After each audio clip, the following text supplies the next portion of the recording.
The crisp white envelope on the kitchen counter looked like any other bill, maybe a reminder for a dental checkup. But the return address, Evergreen Fertility Clinic, made my breath snag in my throat. My heart began a frantic thrum against my ribs, a trapped bird. Dale wasn't home yet, his usual Wednesday late night at the office. Just me and this envelope. I'm Violet, by the way.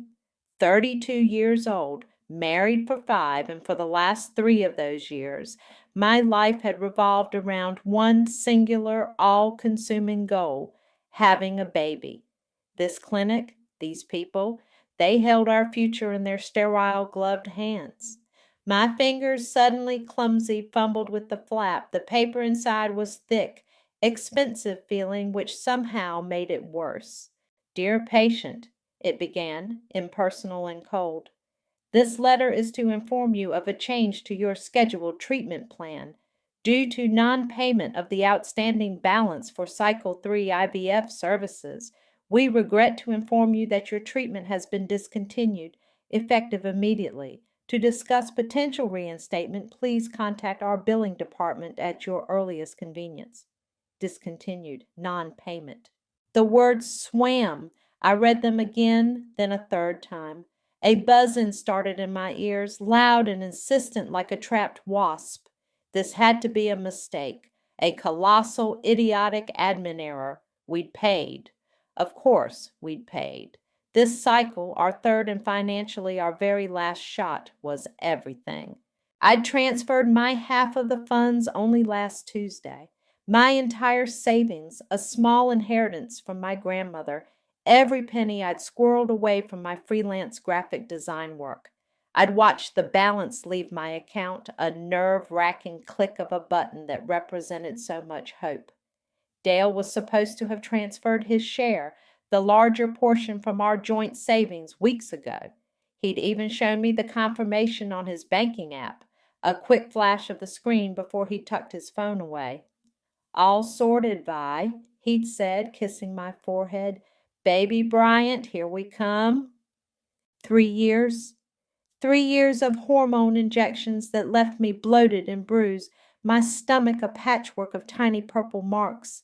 3 years of early morning appointments, of sitting in waiting rooms filled with other women whose eyes held that same desperate, fragile hope. The invasive procedures, the emotional seesaw of raised hopes and crashing disappointments. We'd mortgaged a piece of our future for this.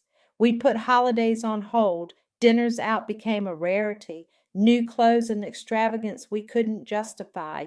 Every spare thought, every spare dollar went into the Baby Hope Fund, the name Dale had jokingly given our dedicated savings account.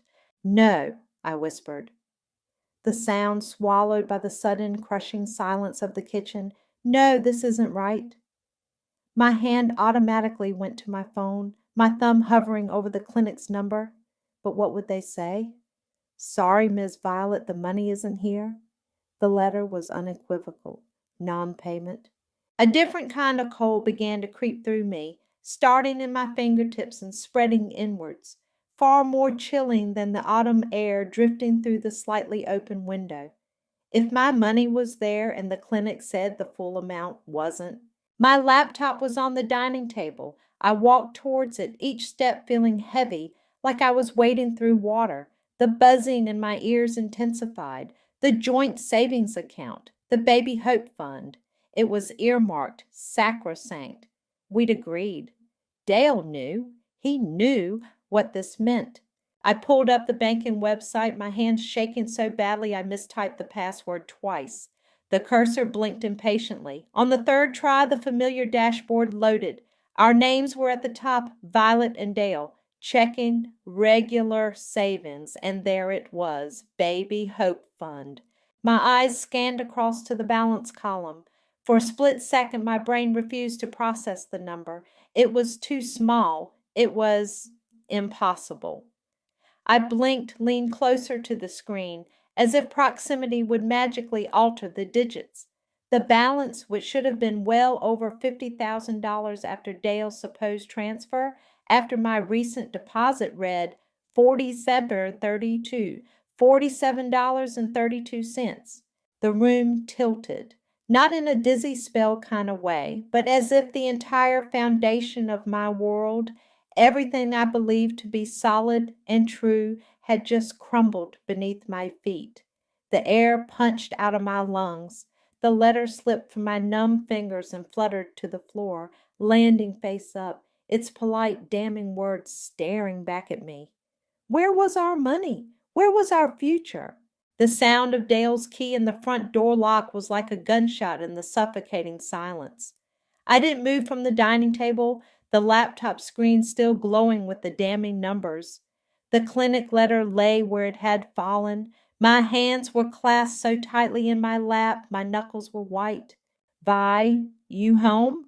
He called out, his voice cheerful, oblivious. Footsteps approached the kitchen. Smells good. What's for up? He stopped short when he saw me, his smile faltering. Hey, you okay? You look like you've seen a ghost. I just looked at him. My voice, when it finally came, was flat, devoid of inflection. Where is it, Dale? He frowned, setting his briefcase down. Where's what? Dinner? I can grab something if you're not feeling up to cooking. The money, Dale, I said, my gaze flicking to the laptop screen. Our money, the IVF money. He followed my gaze, and for a fleeting second something flickered in his eyes. Recognition? Fear? Then it was gone, replaced by a careful blankness. What are you talking about? I transferred it, remember? I showed you. Did you? I picked up the letter from the floor and held it out. Because the clinic seems to have a different story. They say our treatment is discontinued, non-payment. He took the letter, his eyes scanning it quickly. He scoffed, a weak, unconvincing sound. Well, that's ridiculous. It must be some kind of bank error. I'll call them in the morning. Don't bother, I said, my voice still eerily calm. I gestured to the laptop. I already checked the Baby Hope Fund. There's $47 in it, Dale. 47. Where is $50,000? He stared at the screen, then back at me. The color was draining from his face. He opened his mouth, closed it again. He ran a hand through his hair, a nervous habit. Vi, look. Where? Is it? Each word was a chip of ice. He sighed a long, gusty exhalation and slumped into the chair opposite me. He wouldn't meet my eyes. Okay, look, Vera was in some trouble. Real trouble this time? Vera. His perpetually troubled, perpetually bailed out younger sister. A cold knot formed in my stomach. What kind of trouble requires $50,000, Dale? Gambling debts, he mumbled, staring at the tabletop. Some heavy guys were after her. She was terrified by. They were making threats. My breath hitched. Gambling debts? You took our baby money for Vera's gambling debts?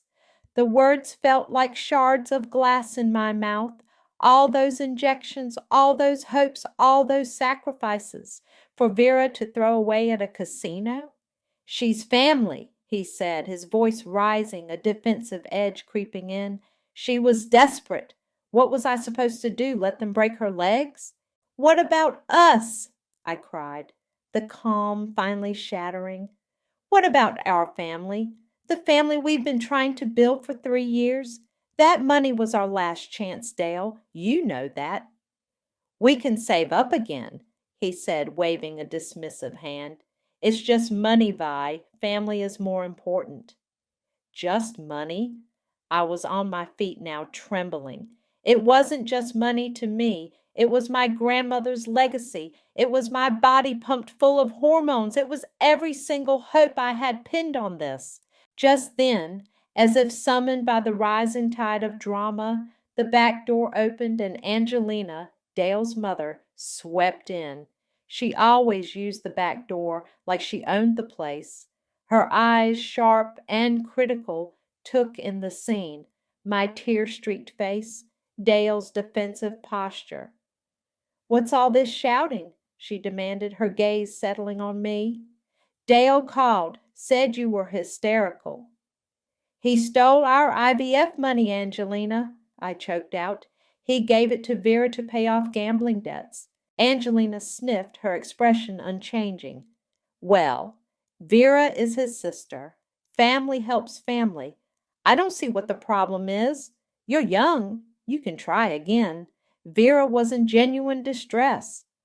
I stared at her, then at Dale, who was now looking relieved, bolstered by his mother's support.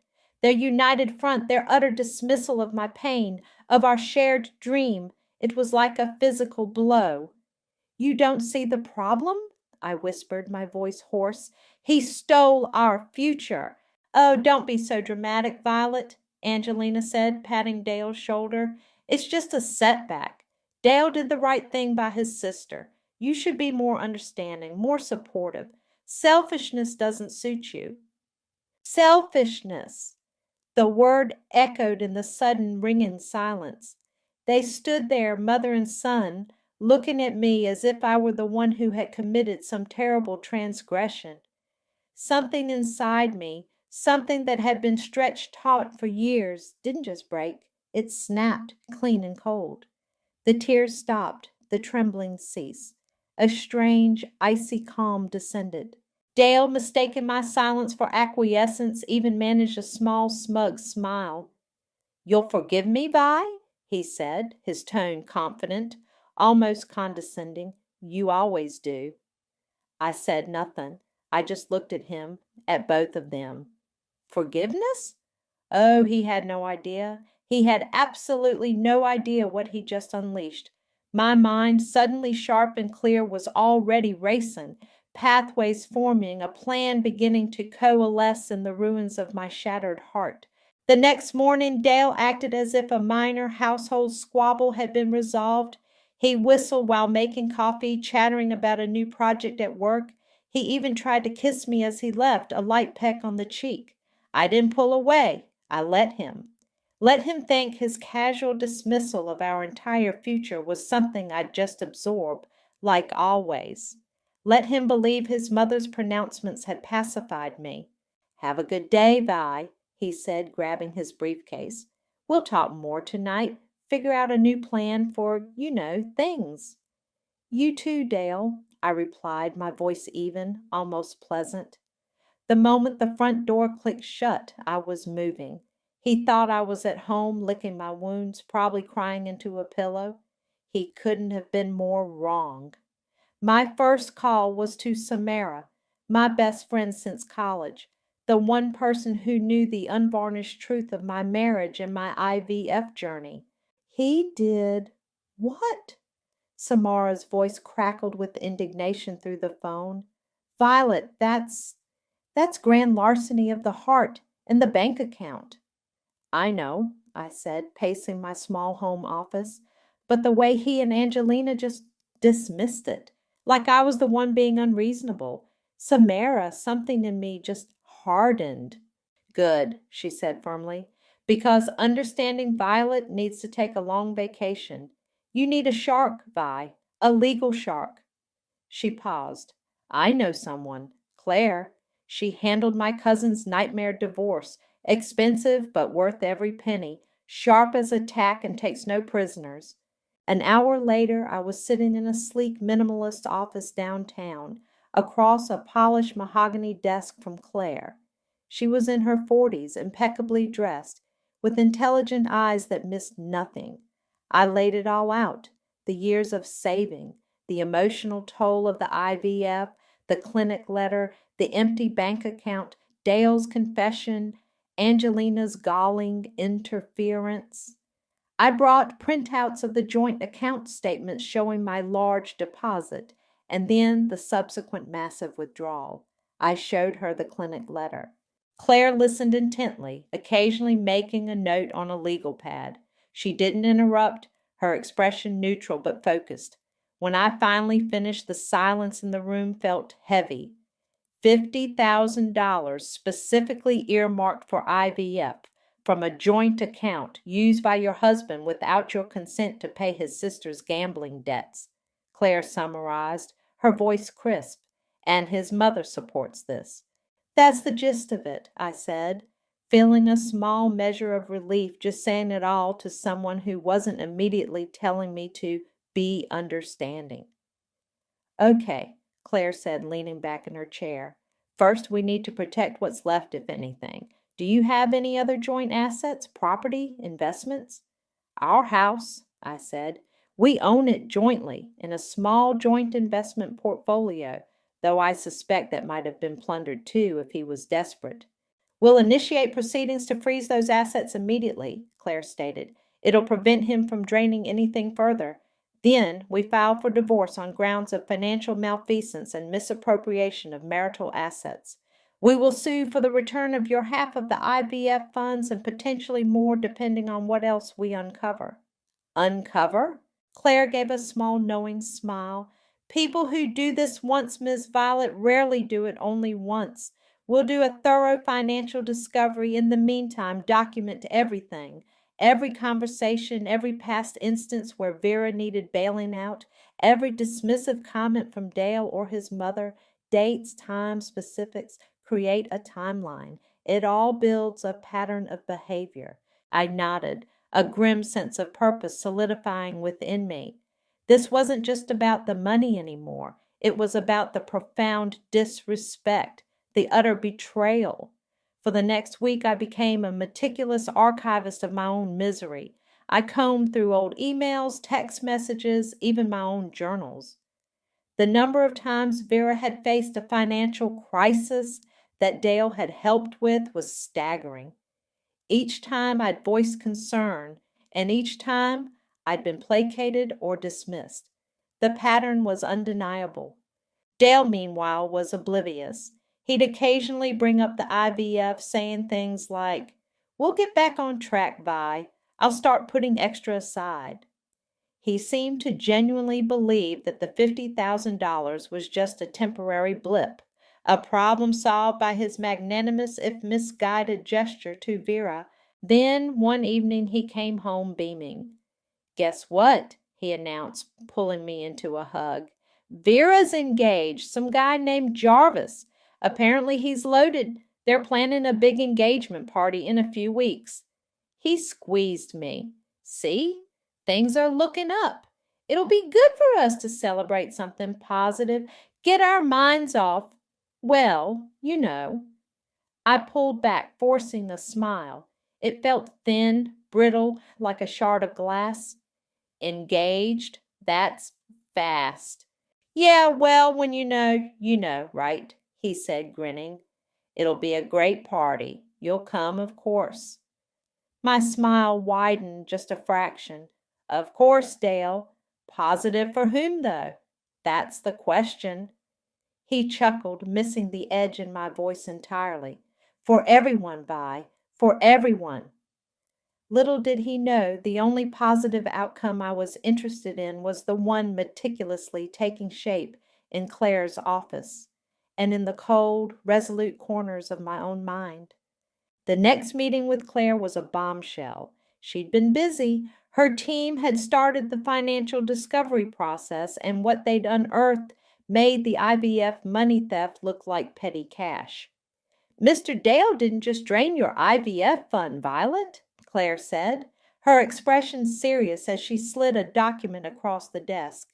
"About 6 months ago, he took out a home equity line of credit, a HELOC, on your jointly owned property for $75,000. I stared at the paper, my vision blurring. "A HELOC? But I never signed anything for that. We talked about it once years ago as an emergency fund, but we decided against it." "Indeed," Claire said, tapping a section of the document. "The application lists both your names, and here," she pointed, "is what purports to be your signature." I leaned closer. It was a passable forgery, close enough to my actual signature to fool a cursory glance, but definitely not mine. The slant was wrong, the loop on the T too pronounced. My blood ran cold. He'd forged my signature on a loan application that put our home at risk. This 75,000, I stammered, my mind reeling. Was this also for Vera? Claire nodded grimly. Our preliminary investigation suggests a significant portion, if not all, went to cover a previous, rather substantial gambling debt she incurred. It seems the 50,000 from your IVF fund was merely the most recent, and perhaps most desperate, attempt to keep her afloat. 75,000 plus 50,000. $125,000 stolen, deceived, my signature forged. The scale of his betrayal was staggering, a bottomless pit opening beneath me. He hadn't just been weak and easily manipulated by his family, he had actively, deliberately, and criminally defrauded me for months. He lied to me for months, I whispered, the words catching in my throat. He watched me inject myself with hormones, cry over negative pregnancy tests, pour my heart and soul into saving for this baby, all while he was secretly draining our assets for her. It appears so, Claire said, her voice gentle but firm. This changes things, Violet. Forgery is a serious offense. This strengthens our case considerably, not just for the divorce settlement, but potentially for criminal charges should you wish to pursue them. I felt a wave of nausea, criminal charges, against my husband, the man I had loved, the man I had planned to build a life with, but the man I thought he was clearly had never existed. Meanwhile, Vera was living it up.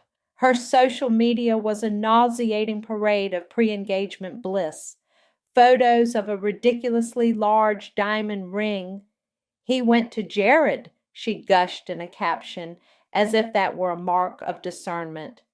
Pictures of her and Jarvis, her new fiancé, clinking champagne glasses at expensive restaurants, posts about venue shopping for their lavish engagement party, each option more ostentatious than the last. All of it, I now realize, funded by Dale's generosity, my money, our equity. The audacity was breathtaking. She was flaunting a lifestyle bought with the wreckage of my dreams. A few days later, my phone rang. It was Angelina. Her voice was syrupy sweet, a tone that always set my teeth on edge. "Violet, dear," she cooed, "I was just calling to see how you are. Dale said you were a little upset the other day, but I'm sure you've come around. Family is so important, isn't it?" I gripped the phone, my knuckles white. "I'm managing, Angelina."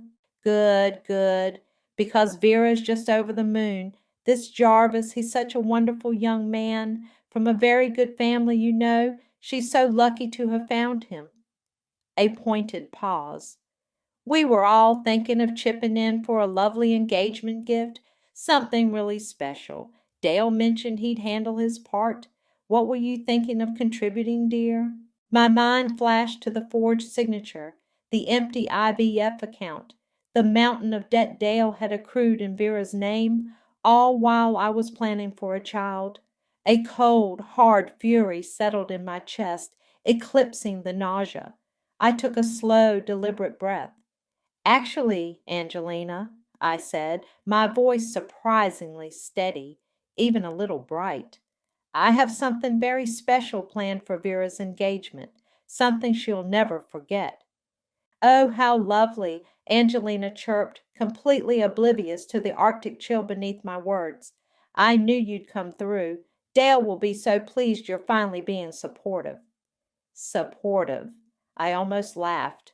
Oh, I was going to be supportive, all right. Supportive of justice, supportive of consequences. The engagement party was looking more and more like the perfect stage. The days leading up to Vera's engagement party were a master class in duplicity, my duplicity. I went to work, met my deadlines, even managed a few strained smiles for colleagues. At home, I made dinner, asked Dale about his day, listened to him drone on about spreadsheets and office politics. He seemed to genuinely believe the storm had passed, that my earlier distress had been a temporary blip. He was more affectionate, more attentive, probably out of some misguided sense of guilt mixed with relief that I hadn't, in his mind, completely lost it. "You seem better, Vi," he said one evening as I was loading the dishwasher. "More like yourself." Just tired, I guess, I replied, offering a weak smile. It's been a lot. I know, he said, patting my arm.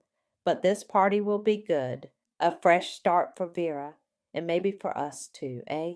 Time to look forward. Forward. The only thing I was looking forward to was the look on his face when his world imploded.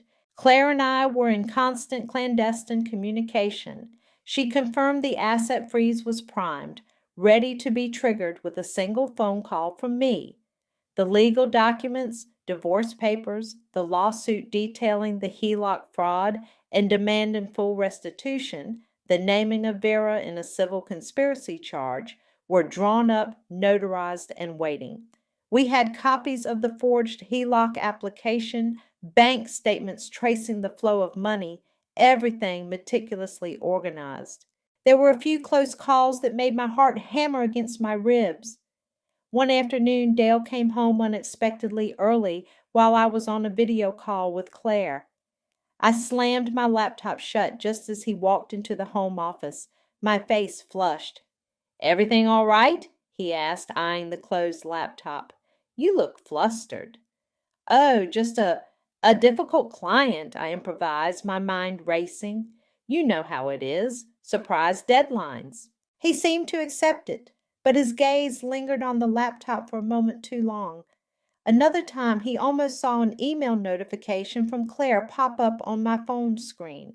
I managed to swipe it away, feigning a sudden coughing fit to distract him. The stress was a constant gnawing thing. Sleep became a luxury, snatched in short, restless bursts.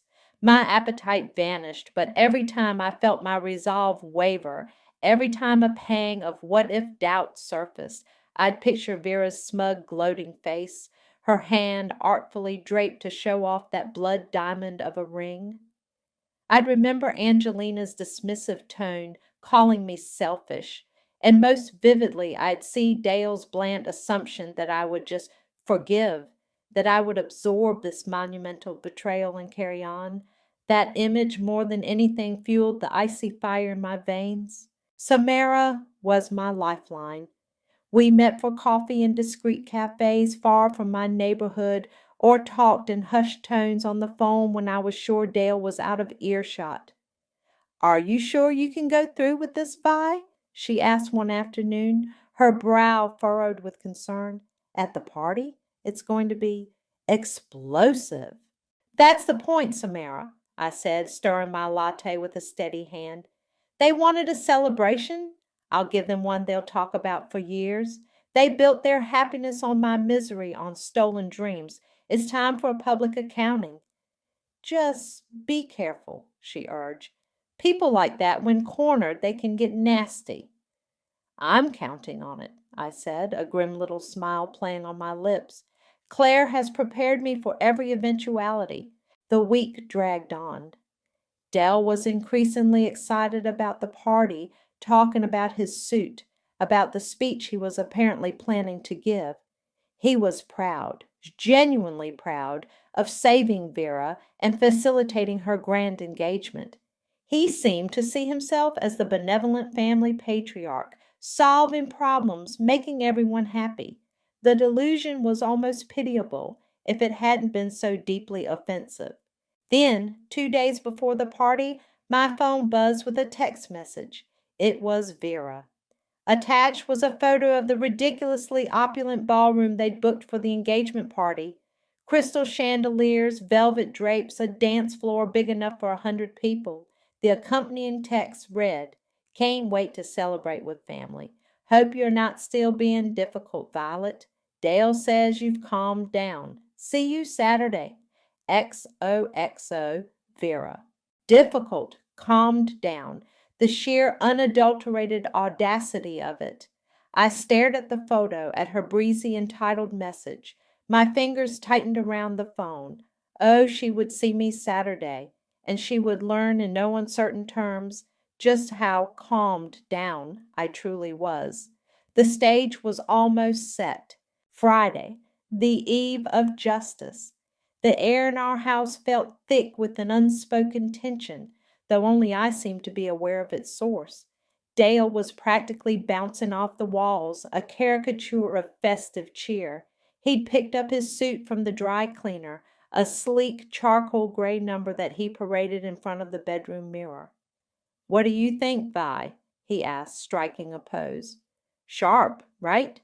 Got to look the part for the big speech."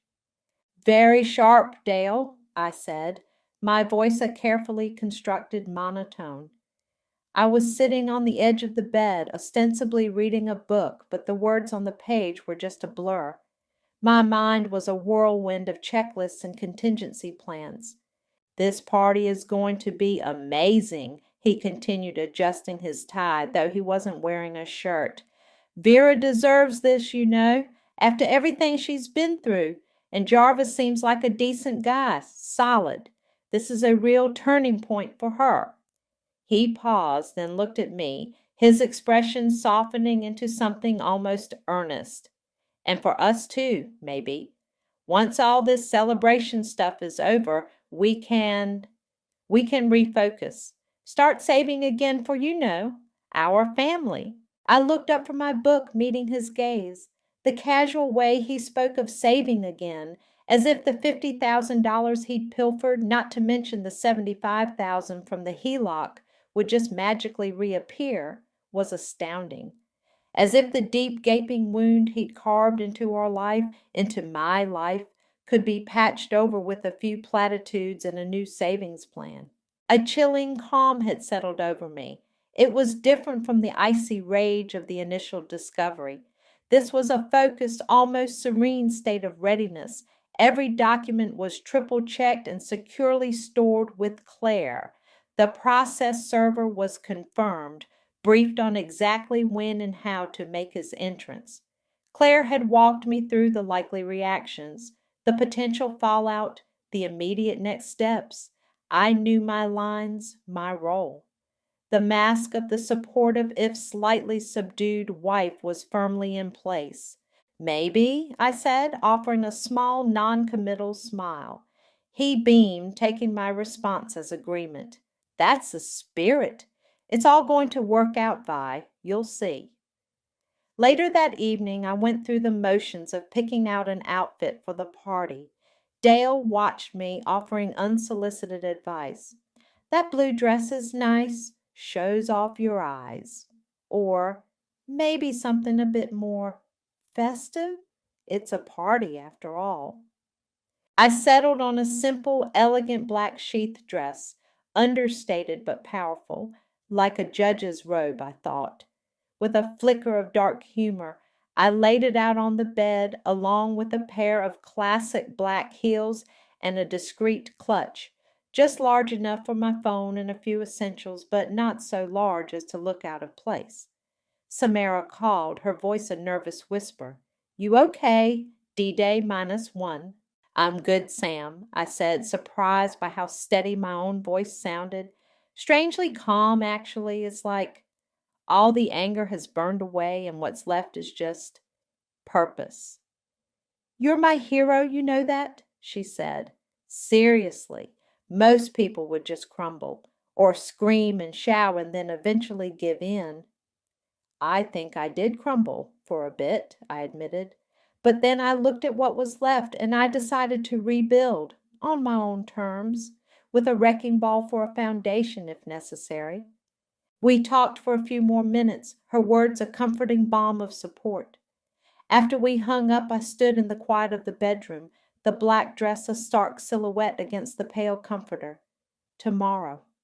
Tomorrow the charade would end.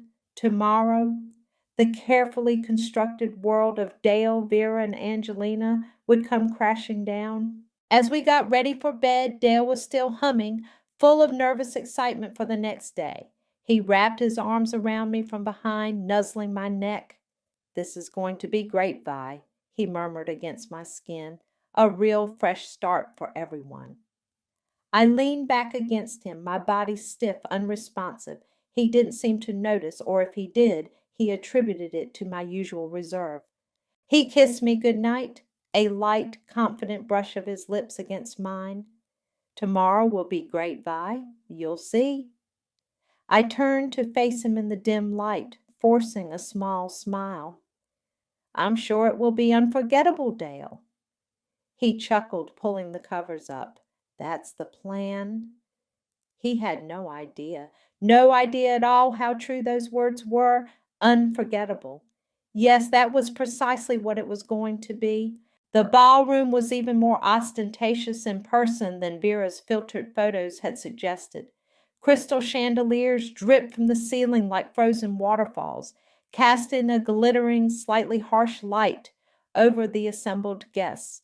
A string quartet sawed away in one corner, their classical music barely audible above the cacophony of chatter and forced laughter. Waiters circulated with trays of champagne and tiny, unidentifiable canapes. It reeked of unearned luxury, of money spent with careless abandon. My money, our home's equity. Vera was the undisputed queen of the hour, resplendent in a sequined gown that probably cost more than my monthly mortgage payment. Her arm was looped possessively through that of her fiancé, Jarvis, a blandly handsome man with a smile that didn't quite reach his eyes. She preened under the attention, her laughter loud and frequent, her hand constantly fluttering to her chest to draw attention to the enormous diamond. Dale was in his element, beaming like a proud father. He glad-handed guests accepted congratulations on Vera's behalf and generally basked in the reflected glory. Angelina, draped in a garish purple dress, held court near the overflowing buffet table, regaling a captive audience of distant relatives with tales of Vera's wonderful catch. I moved through the room like a ghost, a polite smile fixed on my face, accepting air kisses and offering murmured congratulations. Inside, I was a coiled spring, every nerve ending thrumming with anticipation. Claire's final instructions echoed in my mind. Let them get comfortable. Let them feel secure. The higher they are, the harder they fall. Finally, after what felt like an eternity of small talk and forced smiles, Dale tapped a champagne flute with a spoon, calling for attention. The string quartet faded out. A hush fell over the room. Friends, family, Dale began, his voice booming slightly too loud in the sudden silence. He raised his glass. Tonight, we celebrate a truly joyous occasion. My wonderful sister Vera and her fantastic fiancé Jarvis. It's a testament to love, to new beginnings, and to the enduring strength of family. He looked directly at Vera, his eyes shining with pride. Vera, I've always known you were destined for great things. And Jarvis, welcome to the family, son. We're thrilled to have you. He was about to continue, probably with some platitude about how family always supports each other, when a figure detached himself from the edge of the room, a man in a nondescript suit, carrying two thick manila envelopes. He moved with quiet purpose, heading straight for Dale. This was it. The process server, exactly as Claire had described, reached Dale and, with a polite but firm "Mr. Dale," handed him the first envelope. Dale looked confused, his smile faltering. The man then turned, located Vera in the crowd, and handed her the second envelope. Miss Vera? The music had completely stopped. All eyes were on Dale and Vera. A confused murmur rippled through the guests. Dale tore open his envelope. His face, just moments before ruddy with celebratory cheer, began to drain of all color. His eyes scanned the first page, then the second. His jaw went slack. I could see the words from across the room, even if I couldn't read them. Petition for dissolution of marriage. And beneath that, notice of immediate freeze on assets, followed by a detailed list that included our house, our joint accounts, and a demand for the full repayment of $125,000 in misappropriated funds, specifically citing the IVF money and the fraudulently obtained HELOC.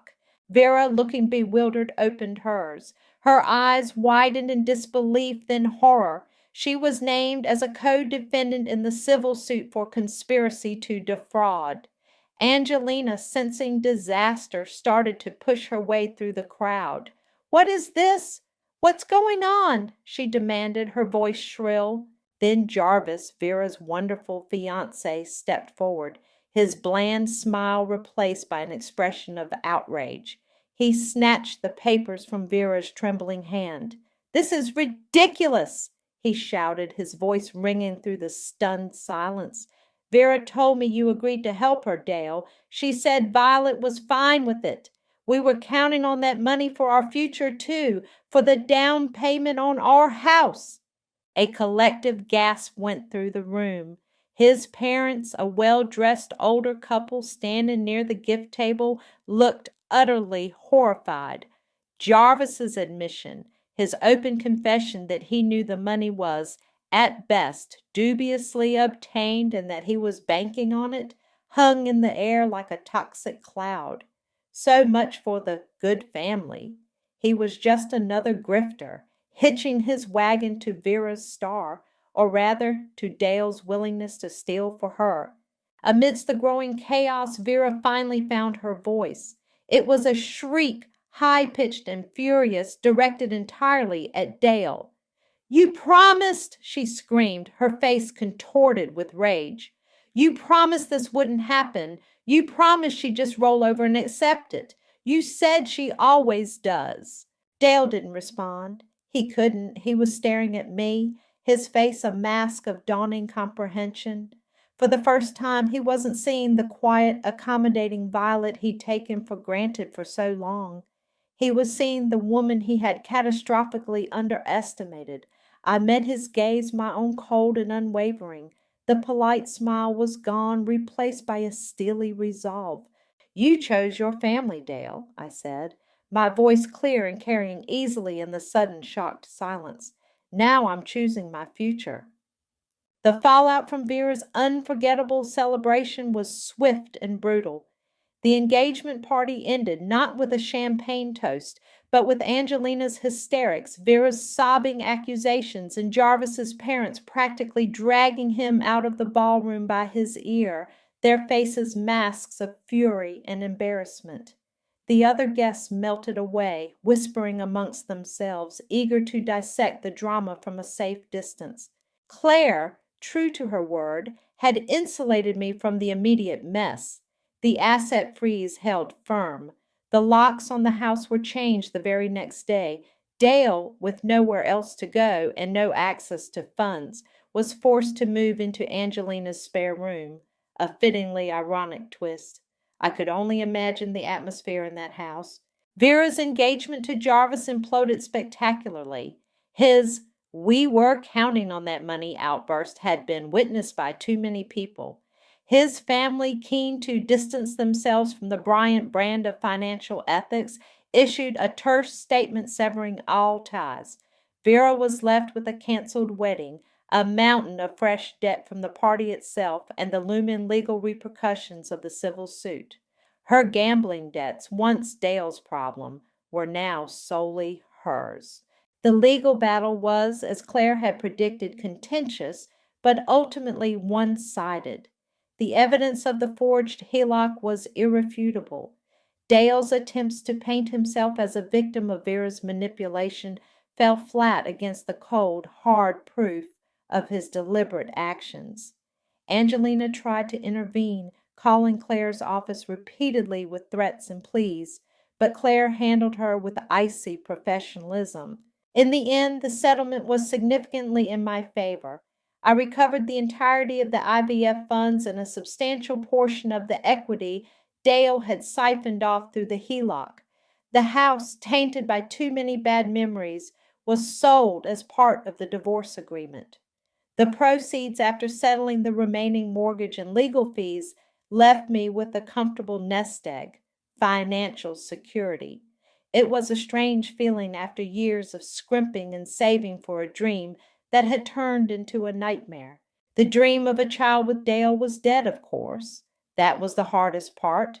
There was a deep, aching sadness for that loss, for the future I had envisioned, the little phantom hands I'd imagined holding. That grief was real, and I knew it would take time to process. But intertwined with the sadness was a fierce, undeniable pride in my own strength. I hadn't just rolled over. I hadn't just accepted. I had fought back. The revenge, as public and devastating as it was, had been satisfying. Not in a gleeful, vindictive way, but in the way that seeing justice served can be. It was a necessary rebalancing of the scales. They had chosen their path, made their decisions, and now they were living with the consequences. Karma, as they say, can be a real piece of work. I started therapy, something I probably should have done years ago. Talking through the betrayal, the anger, the grief with a neutral third party was incredibly healing.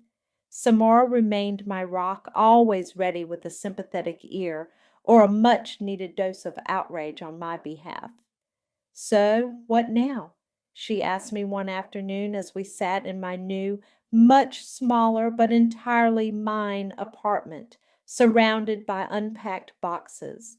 I looked around at the blank walls, the unfamiliar view from the window. It wasn't the life I had planned, not by a long shot, but it was a life, a new beginning. Now, I said, taking a sip of my tea, I figure out what Violet wants. Just Violet.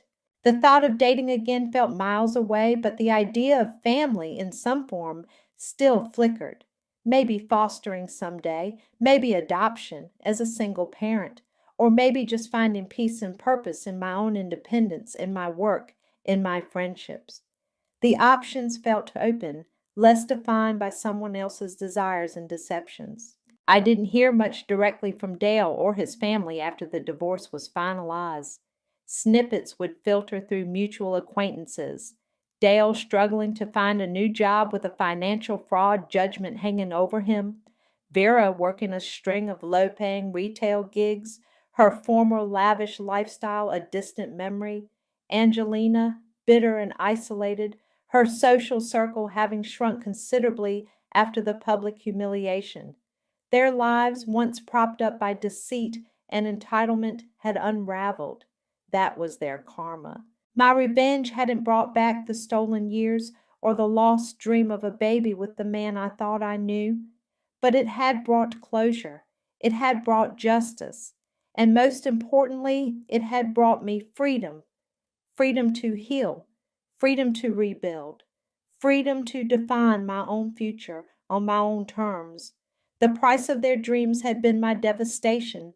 The cost of my karma was their reckoning. And as I looked out at the city skyline from my new window, I felt a quiet, resilient hope. I was stronger, wiser, and ready for whatever came next.